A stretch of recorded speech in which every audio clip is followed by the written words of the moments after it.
दोस्तों नमस्कार। आज मुझे लगा कि जो भारत में संवैधानिक व्यवस्थाएं हैं और उन व्यवस्थाओं के अंतर्गत जो व्यक्ति को न्याय का अधिकार है उसके ऊपर थोड़ा बात करने की आवश्यकता है।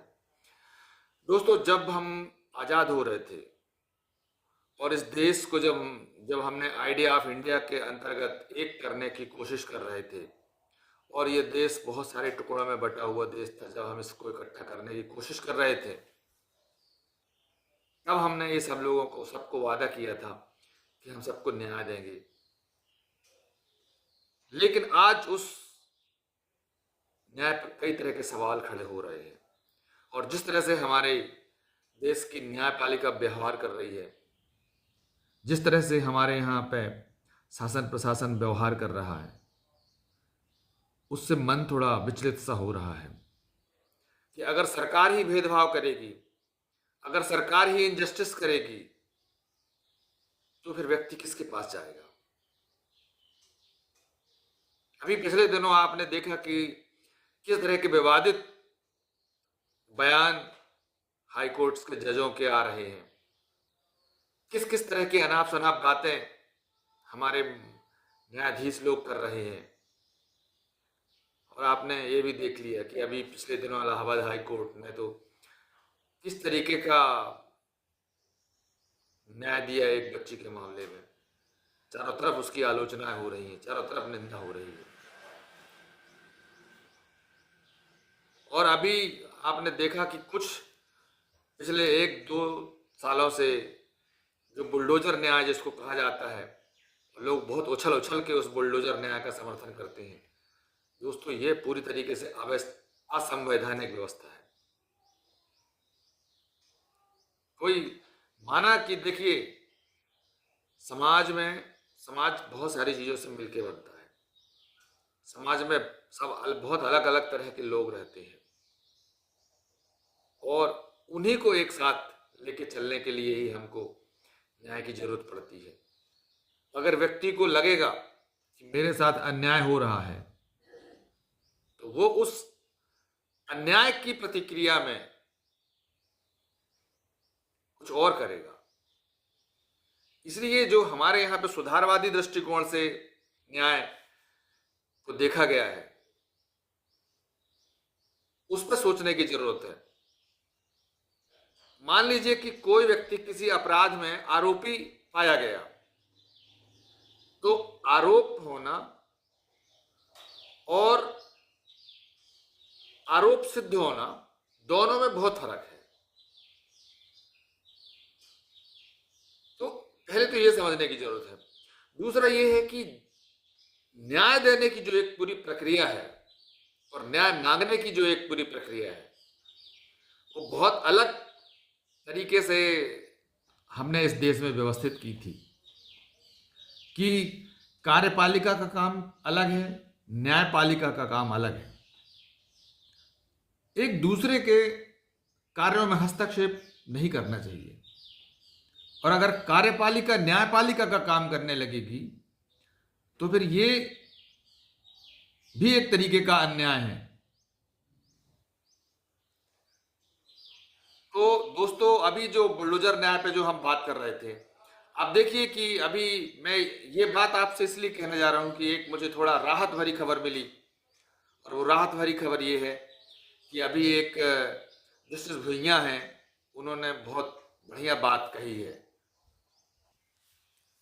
जस्टिस भुइयां एक लॉ कॉलेज के कार्यक्रम में बोल रहे थे और वो ये बात कह रहे थे कि जिस तरीके से हमारे देश में ये बुलडोजर न्याय की शुरुआत हो गई है, ये पूरी तरीके से असंवैधानिक है और ये एक चिंता की बात भी है। और उन्होंने कहा कि आरोपी व्यक्ति की संपत्ति पर बुलडोजर चलाना यह संविधान पर बुलडोजर चलाने जैसी है। क्योंकि जो व्यक्ति आरोपी है, तो एक व्यक्ति आरोपी है, उसके परिवार में तो 5 लोग रहते हैं, 10 लोग रहते हैं, 3 लोग रहते हैं, उसकी मां रहती है, उसकी बहनें रहती हैं, उसका बेटा रहता है, उसकी पत्नी रहती है।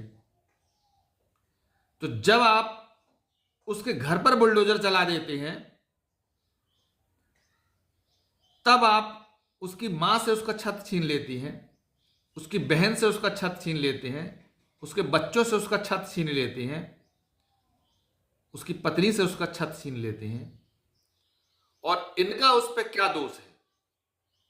आरोपी तो एक व्यक्ति है, लेकिन उस घर के अंदर तो इतने लोग रह रहे हैं, उसका परिवार रह रहा है, और आपने घर पे बुलडोजर चला दिया, तो आप तो सजा किसको दे रहे हैं? पहली बात तो यह है कि वो आरोपी है, उसकी पूरी बात सुनने की जरूरत है, उसके सारे पहलुओं पर विचार करने की जरूरत है। उसके बाद जो कानून में उस अपराध के लिए जो न्याय तय है, जो दंड तय है, आप उसको दीजिए। कौन सी कानून में ऐसा लिखा हुआ है कि आप उसके संपत्ति को आपने बुलडोजर चला दिया और बाद में फिर आप कहते हैं कि ये अवैध है? तो जब ये अवैध है तो आपने पहले अवैध जब वो हो रहा था तो आपने क्यों ध्यान नहीं दिया? उसके पहले आपने क्या कार्यवाही की है? तो अगर सरकार ही, अगर स्टेट ही अन्याय करेगा तो बताओ आदमी कहां जाएगा?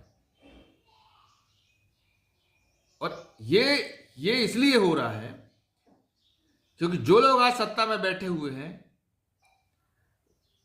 वो लोग इस देश को संजोने में नहीं थे, वो इस देश को बनाने में उनका कोई योगदान नहीं रहा है, और आज वो धोखे से सत्ता में आ गए हैं। हम अपराधियों के पक्ष में नहीं हैं, हम न्याय के पक्ष में हैं। आप न्याय करिए, और न्याय में जो प्रावधान है उसके लिए अलग से पूरी व्यवस्था है। कानून की इतनी बड़ी बड़ी किताबें हैं, हर चीज हमारे यहां पे लिखित में है कि अगर कोई व्यक्ति इस तरह का अपराध है करता है तो उसको इस तरह की धारा के अंतर्गत इस तरह का सजा का प्रावधान है। तो फिर ये बीच में जो कार्यपालिका के लोग हैं, शासन प्रशासन के लोग हैं, ये पहुंच जाते हैं बुलडोजर लेके, और हमारे लोग ताली बजाने लगते हैं। जब एक बार ये स्टेट की आदत बन जाती है बुलडोजर चलाने की दोस्तों, तो फिर वो स्टेट ये नहीं देखता कि वो हिंदू है कि मुसलमान है। अन्याय करने का अगर आप साथ दोगे तो एक दिन आपके घर में भी बुलडोजर चलेगा। हम अन्याय के पक्ष में नहीं हैं, हम न्याय के पक्ष में हैं।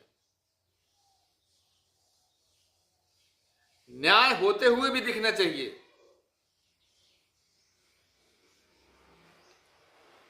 हालांकि बड़ी निराशा भी होती है। अभी आपने देखा कि दिल्ली हाई कोर्ट के एक जज साहब घर में कितना अकूत संपत्ति, एक कमरा रुपयों से भरा मिला, और उसमें भी लीपापोती की जा रही है। वो तो अच्छा है कि इतना दबाव बना तो माननीय सुप्रीम कोर्ट ने उस पर जांच बैठाल दी, और जो तुरंत उनका ट्रांसफर हो गया था उसमें भी विरोध हुआ। हाई कोर्ट जो इलाहाबाद के लोगों ने विरोध किया उस पर कि हमारा कोर्ट कोई डस्टबिन थोड़ी है कि आप ऐसे लोगों को जिन्होंने गलत किया है, जो भ्रष्ट हैं, आप हमारे यहाँ पे भेजते जाते हो, हम ऐसे स्वीकार नहीं करेंगे। बिल्कुल सही कहा उन्होंने। एक जज के घर से इतना बड़ा अकूत संपत्ति बरामद होना, ये बात दर्शाता है कि न्यायपालिका के अंदर किस तरह का भ्रष्टाचार व्याप्त है। ये आज सवाल खड़े हो रहे हैं।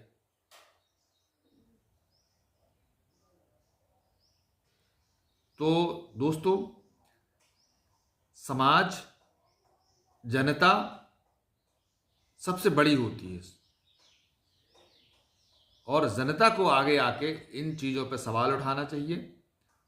और चाहे व्यक्ति गलत करे, चाहे संस्था गलत करे, और चाहे सरकार गलत करे, उसके खिलाफ बोलने की आदत डालना चाहिए।